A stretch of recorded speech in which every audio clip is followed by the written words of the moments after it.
ಕನ್ನಡಿ ಕನ್ನಡಿ ಅದು ಕನ್ನಡಿ ಮಾತಾಡಲ್ಲ ಮತ್ತೆ ಕೇಳಿಸ್ಕೊಳ್ಳಲ್ಲ, ಆದ್ರೆ ಯಾವಾಗ್ಲೂ ಸತ್ಯನೇ ಹೇಳತ್ತೆ.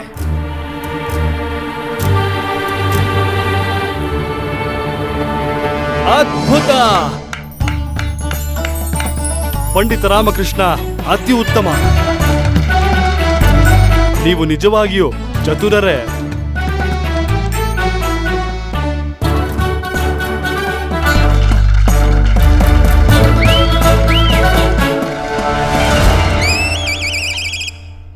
ಕೇವಲ ಕೊನೆ 2 ಪ್ರಶ್ನೆ, ಬೆಲೆ ಹೋಯ್ತು.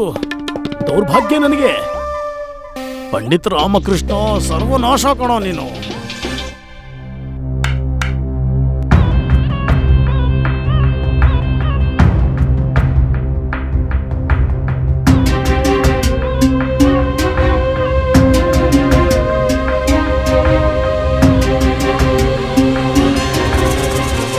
ಇದು 8ನೇ ಪ್ರಶ್ನೆ. ಖಂಡಿತವಾಗಿ ಇದು ಸಾಮಾನ್ಯವಾದ ಪ್ರಶ್ನೆ ಅಲ್ಲ. ಪಂಡಿತ ರಾಮಕೃಷ್ಣ, ಈಗ ವಿಜಯನಗರದ ಮಾನ ಮರ್ಯಾದೆ ನಿನ್ನ ಬುದ್ಧಿಶಕ್ತಿಯ ಮೇಲೆ ನಿಂತಿದೆ. ಖಂಡಿತ ಗುರುಗಳೇ, ಖಂಡಿತ. ನಮಗೆ ಸಂಪೂರ್ಣ ವಿಶ್ವಾಸವಿದೆ ಪಂಡಿತ ರಾಮಕೃಷ್ಣರ ಮೇಲೆ. ಧನ್ಯವಾದಗಳು ಮಹಾಪ್ರಭು. ಇದೇ ತಾನೇ ನನ್ನ ದೌರ್ಭಾಗ್ಯ ಆಗಿರೋದು. ಪಂಡಿತ ರಾಮಕೃಷ್ಣ, ನೀವು ಇದ್ರಲ್ಲಿ ಕೇವಲ ಒಂದೇ ಒಂದು ಮಡ್ಕೆನ್ ಮಾತ್ರ ಸ್ಪರ್ಶ ಮಾಡಬೇಕು. ಅದು ಕೂಡ ಕೇವಲ ಒಂದೇ ಸಲ. ಮತ್ತಿ ಮಡ್ಕೆನ ಯಾವ ಪ್ರಕಾರದಲ್ಲಿಡ್ಬೇಕು ಅಂದ್ರೆ, ತುಂಬಿರೋ ಮಡ್ಕೆ ಪಕ್ಕ ಖಾಲಿ ಮಡ್ಕೆ ಇರಬೇಕು.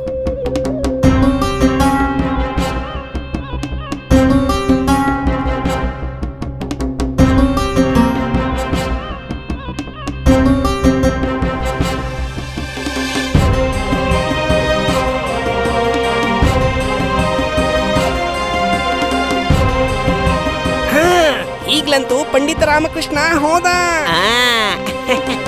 ಇದು ತುಂಬಾ ಸುಲಭ. 2ನೇ ಪಾತ್ರೆನ 4ನೇ ಸ್ಥಾನದಲ್ಲಿಡಿ, ಮತ್ತೆ 4ನೇ ಸ್ಥಾನದಲ್ಲಿರೋ ಪಾತ್ರೆನ 2ನೇ ಸ್ಥಾನದಿಂದ ಅವ್ರ ಪಾತ್ರೆಗಳನ್ನ ಮುಟ್ತಾರಲ್ವಾ? ಹಾ, ಈ ಪ್ರಶ್ನೆ ಪಕ್ಕಾ ತಪ್ಪಾಗಿದೆ. ಈ ತರ ಆಗೋಕ್ ಸಾಧ್ಯನೇ ಇಲ್ಲ.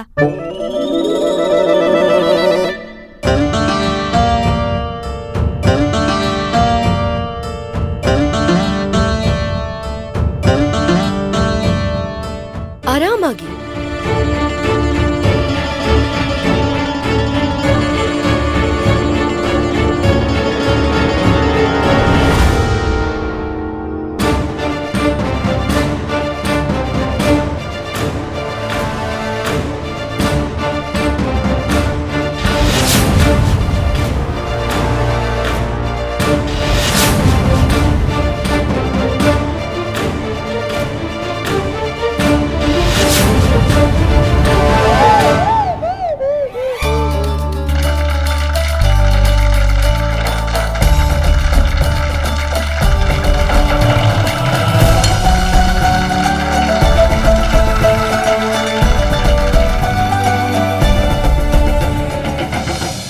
ಮೋಹಿನಿ ದೇವಿ, ಈಗ ನಿಮ್ಮ ಬಳಿ ಕೇವಲ ಒಂದು ಪ್ರಶ್ನೆ ಬಾಕಿ ಇದೆ.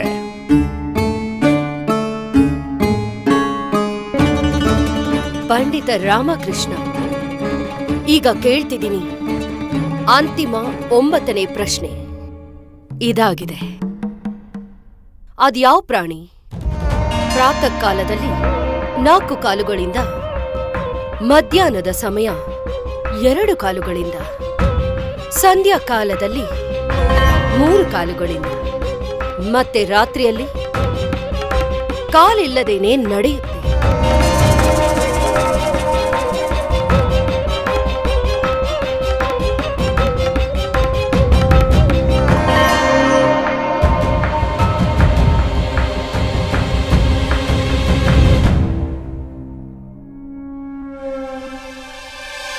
ಶ್ವಾನ.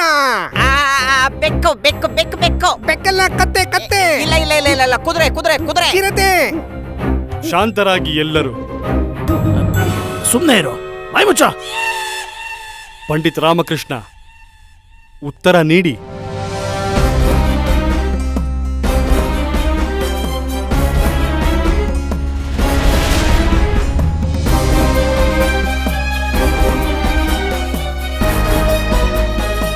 ಪಂಡಿತ ರಾಮಕೃಷ್ಣ, ಉತ್ತರ ಕೊಡಿ.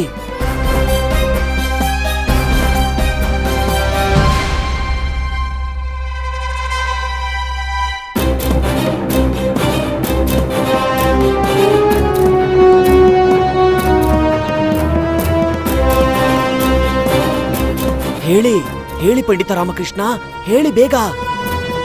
ಪಂಡಿತ ರಾಮಕೃಷ್ಣ, ಶೀಘ್ರವಾಗಿ ಹೇಳಿ.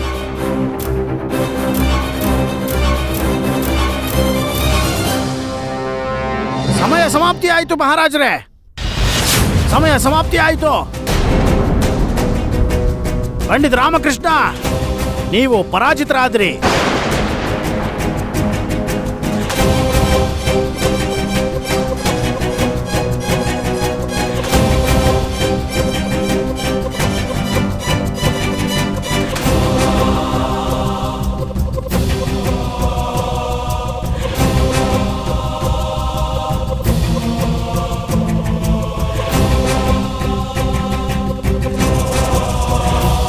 ಪಂಡಿತ ರಾಮಕೃಷ್ಣ, ಉತ್ತರ ಮನುಷ್ಯನ ಜೀವನ. ಬೆಳಿಗ್ಗೆ ಮನುಷ್ಯನ ಜನ್ಮ ದರ್ಶನವಾಗುತ್ತೆ. ಪ್ರಾತಃ ಕಾಲದಲ್ಲಿ ಅಂದ್ರೆ ಬಾಲ್ಯ ಸಮಯ, ಆ ಸಮಯದಲ್ಲಿ ಮನುಷ್ಯ 4 ಕಾಲುಗಳಲ್ಲಿ ನಡೀತಾನೆ, ಅಂದ್ರೆ ಮೊಣಕಾಲ್ ಮೇಲೆ. ಮಧ್ಯಾಹ್ನ ಅಂದ್ರೆ ಯೌವನದಲ್ಲಿ, ಆ ಸಮಯದಲ್ಲಿ ಮನುಷ್ಯ 2 ಕಾಲಿನಲ್ಲಿ ನಡೀತಾನೆ. ಸಂಧ್ಯಾಕಾಲ ಅಂದ್ರೆ ವಯಸ್ಸಾದಾಗ, ಆ ಸಮಯದಲ್ಲಿ ಮನುಷ್ಯ 3 ಕಾಲಿನಲ್ಲಿ ನಡೀತಾನೆ. ಅಂದ್ರೆ 2 ಕಾಲು 1 ಕೋಲಿನ ಸಹಾಯದಿಂದ. ಮತ್ತೆ ರಾತ್ರಿ ಅಂದ್ರೆ ಮೃತ್ಯು ಸಮಯದಲ್ಲಿ ಮನುಷ್ಯನಿಗೆ ಕಾಲಿನ ಅವಶ್ಯಕತೆನೇ ಇರೋದಿಲ್ಲ.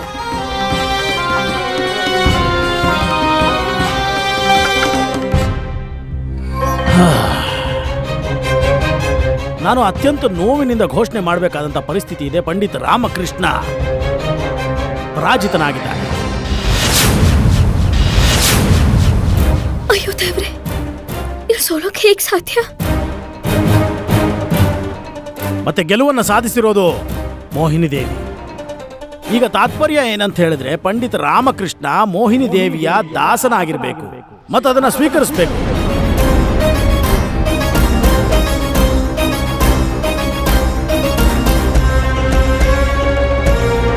ಪಂಡಿತ ರಾಮಕೃಷ್ಣ, ಮಹಾರಾಜ ಶ್ರೀ ಕೃಷ್ಣದೇವರಾಯರು ನಿಮ್ಮ ಮೇಲೆ ವಿಶ್ವಾಸವನ್ನಿಟ್ಟಿದ್ರು, ಮತ್ತೆ ನೀವು ಮಹಾರಾಜರ ವಿಶ್ವಾಸವನ್ನ ಘಾಸಿಗೊಳಿಸಿದ್ದೀರಿ. ನಿಮ್ಮ ಜವಾಬ್ದಾರಿಯನ್ನು ನೀವು ಪೂರ್ತಿಗೊಳಿಸಲಿಲ್ಲ. ಈಗ ಪಂಡಿತ ರಾಮಕೃಷ್ಣ ಕೂಡ ಮೋಹಿನಿ ದೇವಿಯ ದಾಸನಾಗಿದ್ದಾನೆ. ಈಗ ನೀವು ಸಹ ಮೋಹಿನಿ ದೇವಿಯ ಪಲ್ಲಕ್ಕಿ ಎತ್ತಬೇಕು.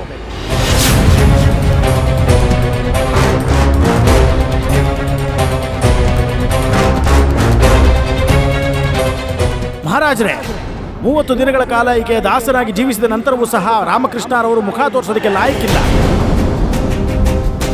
ಮತ್ತೆ ನನಗೆ ಅನಿಸ್ತಾ ಇದೆ ಅಂದ್ರೆ, ಪಂಡಿತ ರಾಮಕೃಷ್ಣ ಸ್ವಯಂ ನಗರದಲ್ಲಿ ಮತ್ತು ದರ್ಬಾರ್ನಲ್ಲಿ ಓಡಾಡೋದಕ್ಕೆ ಸಾಧ್ಯ ಇಲ್ಲ. ಮತ್ತೆ ಹೌದು ಮಹಾರಾಜರೇ, ನಾವು ಸಹ ಇವರನ್ನ ತಡೆಯೋದಕ್ಕೆ ಸಾಧ್ಯ ಆಗಲ್ಲ, ಮತ್ತೆ ಅವರನ್ನ ಸಲಹೆಗಾರ ಪದವಿಯಲ್ಲಿ ಉಳಿಸ್ಕೊಳ್ಳೋಕ್ಕಾಗಲ್ಲ. ಅದೇ ಅವರ ಸ್ವಾಭಿಮಾನಕ್ಕೆ ತಕ್ಕ ಪ್ರತಿಫಲ. ಮತ್ತು ನಾವು ಅವರ ಭಾವನೆಗಳಿಗೆ ಬೆಲೆ ಕೊಡಬೇಕಾದ್ದು ಆದ್ಯ ಕರ್ತವ್ಯ. ಮತ್ತು ನಗರದ ಆಚೆ ಯಾವುದಾದ್ರೂ ಒಂದು ಕುಟೀರವನ್ನು ಮಾಡಿಕೊಂಡು ಉಳಿಯೋದಕ್ಕೆ ಅನುಮತಿಯನ್ನು ಕೊಡಬೇಕು.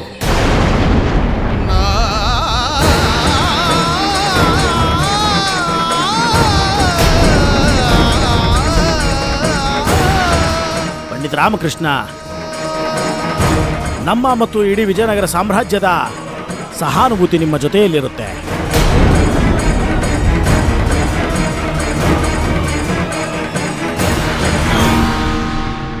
ನಾನು ಈ ಜಗತ್ತಿನಲ್ಲಿರೋ ಪ್ರಖ್ಯಾತ ಪಂಡಿತರನ್ನ ಸೋಲ್ಸಿದ್ದೀನಿ, ಆದ್ರೆ ಇಷ್ಟು ಉತ್ತರ ನೀಡಿದವರು ಯಾರೂ ಇಲ್ಲ. ಪಂಡಿತ್ ರಾಮಕೃಷ್ಣನನ್ನು ಸೋಲ್ಸಿರೋದ್ರಿಂದ ನನಗಿನ್ನೂ ಸಂತೋಷ ಆಗುತ್ತೆ. ಯಾವಾಗ ಇವರು ನನ್ನ ಪಲ್ಲಕ್ಕಿನ ಹೊತ್ತಾರೆ.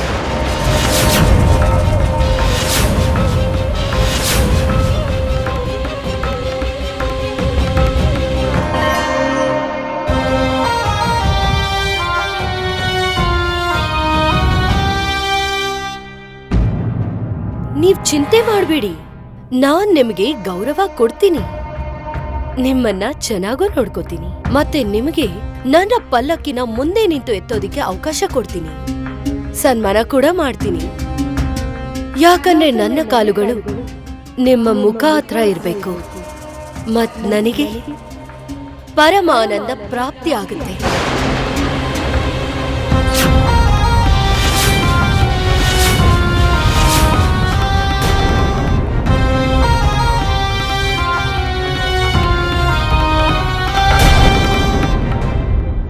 ಅಮ್ಮ ಬೇಡ, ಅಮ್ಮ ಬೇಡ, ಬಿಟ್ಬಿಡು, ಸಮಾಧಾನ ಮಾಡ್ಕೊ. ಹೌದಾ? ಓ, ಇವರೇನಾ? ನಮ್ಮ ಚತುರ ವಿದ್ವಾನ್ ಪಂಡಿತ ರಾಮಕೃಷ್ಣ ಅವರ ತಾಯಿ.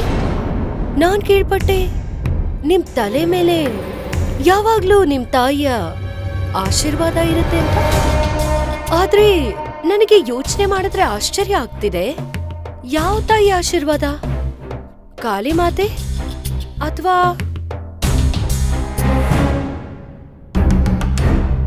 ಈ ಮೂಕಿ ತಾಯಿದ?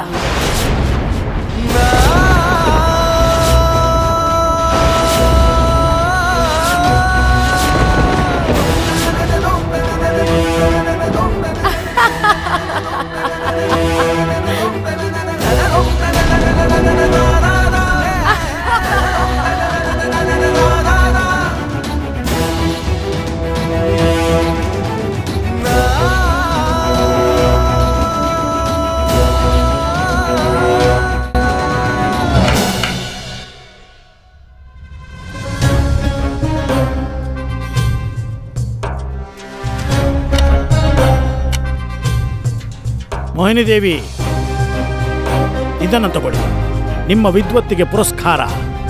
ನಿಮಗೆ ಇದು ಸಲ್ಲಬೇಕಾದ್ದು.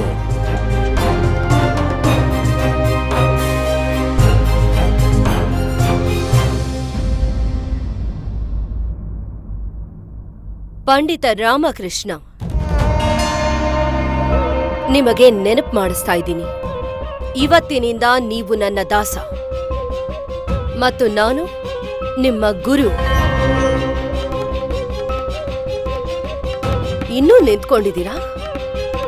ನಿಮಗ್ ಕಾಣಿಸ್ತಾ ಇಲ್ವಾ? ಈ ತಟ್ಟೆನ ನಾನೇ ಹಿಡ್ಕೊಂಡಿದ್ದೀನಿ.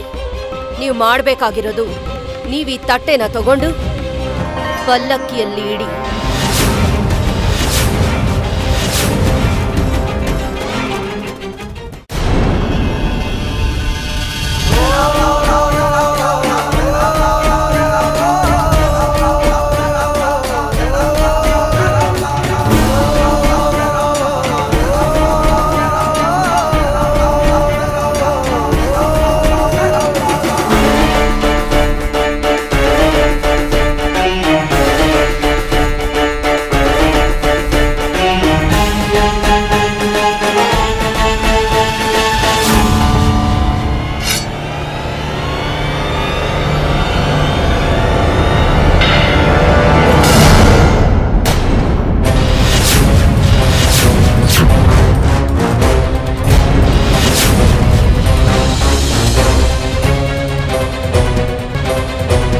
ಮೋಹಿನಿ ದೇವಿ, ನಿಮ್ಮ ಈ ಸ್ಪರ್ಧೆ ಕೇವಲ ಪಂಡಿತ ರಾಮಕೃಷ್ಣರೊಂದಿಗೆ ಮಾತ್ರವಲ್ಲ, ಇನ್ನು ಮುಂದೆ ವಿಜಯನಗರದ ರಾಜ ಕೃಷ್ಣದೇವರಾಯನೊಂದಿಗೆ ಕೂಡ. ಏನ್ ಹೇಳ್ಬೇಕಂತ ಇದ್ದೀರಾ ಮಹಾರಾಜ? ನಾನು ಹೇಳುತ್ತಿರುವುದು ಏನು ಎಂದರೆ, ಈ ಶಾಸ್ತ್ರಯುದ್ಧ ಇನ್ನೂ ಸಂಪೂರ್ಣವಾಗಿಲ್ಲ ಮೋಹಿನಿ ದೇವಿ. ಮಹಾರಾಜ, ನೀವೇನು ಹೇಳ್ತಾ ಇದ್ದೀರಾ? ನಿಯಮದ ಅನುಸಾರ ಪಂಡಿತ ರಾಮಕೃಷ್ಣ ಪರಾಜಿತನಾಗಿದ್ದಾರೆ. ಇಲ್ಲ ಗುರುಗಳೇ, ಈ ಸ್ಪರ್ಧೆಯು ನ್ಯಾಯಯುತವಲ್ಲ. ಪ್ರಶ್ನೆ ಕೇಳುವ ಸಮಾನ ಅವಕಾಶ ಪಂಡಿತ ರಾಮಕೃಷ್ಣರಿಗೂ ಸಿಗಬೇಕು ಗುರುಗಳೇ. ಆದ್ರೆ ಮಹಾರಾಜರೇ, ಈ ಸ್ಪರ್ಧೆಯ ನಿಯಮಗಳು ಮೊದಲೇ ಎಲ್ರಿಗೂ ತಿಳಿದಿತ್ತಲ್ಲ. ಅದರ ಪ್ರಕಾರ ಒಂದ್ ವೇಳೆ ಪಂಡಿತ ರಾಮಕೃಷ್ಣ ಉತ್ತರ ಕೊಡ್ಲಿಲ್ಲ ಅಂದ್ರೆ ಅವರು ಸೋಲ್ತಾರೆ ಅಂತ. ಮತ್ತೆ ನನಗೆ ಗೆಲುವು. ನಿಯಮಗಳು ಅವೇ ಇರುತ್ತವೆ. ನಾವು ನಿರ್ಧಾರ ಮಾಡಿದ್ದು, ಏಕೆಂದರೆ ನಾವು ಇಲ್ಲಿನ ರಾಜ ಮೋಹಿನಿ ದೇವಿ. ಮಹಾರಾಜರೇ, ನಿಮ್ ಬಗ್ಗೆ ತುಂಬಾನೇ ಕೇಳ್ಪಟ್ಟಿದ್ದೆ. ನೀವು ಮಹಾರಾಜರು, ನಿರಾಸಕ್ತರು. ಆದ್ರೆ ಇವತ್ತು ನಿಮ್ಮ ಪಂಡಿತರು ಒಂದು ಸ್ತ್ರೀ ವಿರುದ್ಧ ಸೋತಿರುವುದರಿಂದ ನೀವು ಪಕ್ಷಪಾತ ಮಾಡ್ತಿದ್ದೀರಾ?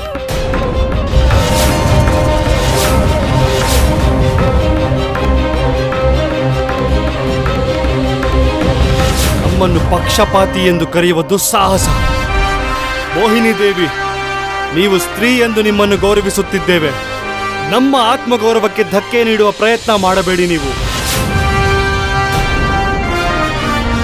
ಕೃಷ್ಣದೇವರಾಯ ನ್ಯಾಯ ಮತ್ತು ಧರ್ಮವನ್ನು ಪಾಲಿಸುವುದರಲ್ಲಿ ಪ್ರಸಿದ್ಧನು. ವಿಜಯನಗರದ ದಕ್ಷಿಣದಲ್ಲಿ 5 ಶಕ್ತಿಶಾಲಿ ರಾಜ್ಯಗಳಿವೆ ಹಾಗೂ ಉತ್ತರದಲ್ಲಿ ಸುಲ್ತಾನ ಬಾಬರ್. ಆದರೆ ಇವತ್ತಿನವರೆಗೂ ನಮ್ಮ ರಾಜ್ಯವನ್ನು ರಕ್ಷಿಸುವುದರಲ್ಲಿ ಯಶಸ್ವಿಯಾಗಿದ್ದೇವೆ. ಅದಕ್ಕೆ ಕಾರಣ ನಾವು ವೀರರೆಂದೂ ಅಲ್ಲ. ಅದಕ್ಕೆ ಕಾರಣ ನಮ್ಮ ಪ್ರಜೆಗಳ ಆಶೀರ್ವಾದ, ಅವರ ಸಹಯೋಗ ಹಾಗೂ ವಿಶ್ವಾಸವು. ನಮ್ಮ ಸಮಸ್ತ ಸಭಾ ಸದಸ್ಯರು, ನಮ್ಮ ಮಂತ್ರಿಗಳು ಹಾಗೂ ನಮ್ಮ ಪ್ರಜೆಗಳು ನಮ್ಮ ಮೇಲಿಟ್ಟಿರುವುದು. ನಮ್ಮನ್ನು ಪಕ್ಷಪಾತಿ ಎಂದು ಕರೆಯುವ ದುಸ್ಸಾಹಸ ಮತ್ತೆ ಮಾಡಬೇಡಿ. ಎಲ್ಲಾ ಸ್ಪರ್ಧೆಗಳಲ್ಲೂ 2 ಪ್ರತಿಯೋಗಿಗಳಿಗೂ ಸಮಾನ ಅವಕಾಶ ನೀಡಲಾಗುತ್ತದೆ. ಇದು ಒಂದು ಸ್ಪರ್ಧೆಯೋ ಹಾಗೂ 2 ಪ್ರತಿಯೋಗಿಗಳಿಗೂ ಸಮಾನ ಅವಕಾಶ ನೀಡಬೇಕಾಗುತ್ತದೆ. ಇದು ನಮ್ಮ ನಿರ್ಣಯವು. ಪಂಡಿತ ರಾಮಕೃಷ್ಣರಿಗೂ ಕೂಡ ಪ್ರಶ್ನೆ ಕೇಳುವ ಸಮಾನ ಅವಕಾಶ ಸಿಗಬೇಕು. ಇದರಲ್ಲಿ ಯಾರಿಗೂ ತೊಂದರೆ ಇಲ್ಲ ತಾನೆ?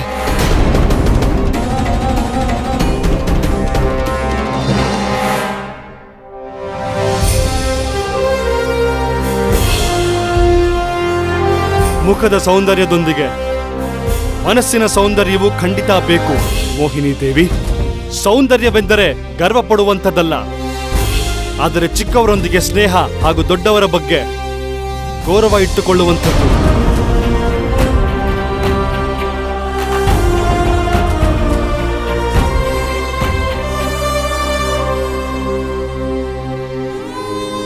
ನೀವು ನಮಗಿನ್ನ ವಯಸ್ಸಿನಲ್ಲಿ ದೊಡ್ಡವರು. ನಮ್ಮ ರಾಜ ದರ್ಬಾರಿನಲ್ಲಿ ನಿಮಗೆ ಅವಮಾನವಾಗಿದೆ. ನಾವು ಕ್ಷಮೆ ಯಾಚಿಸುತ್ತೇವೆ.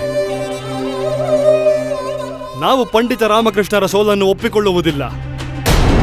ಪಂಡಿತ ರಾಮಕೃಷ್ಣ ಮೋಹಿನಿ ದೇವಿಯನ್ನು ಪ್ರಶ್ನೆ ಕೇಳುತ್ತಾರೆ ಹಾಗೂ ಮೋಹಿನಿ ದೇವಿ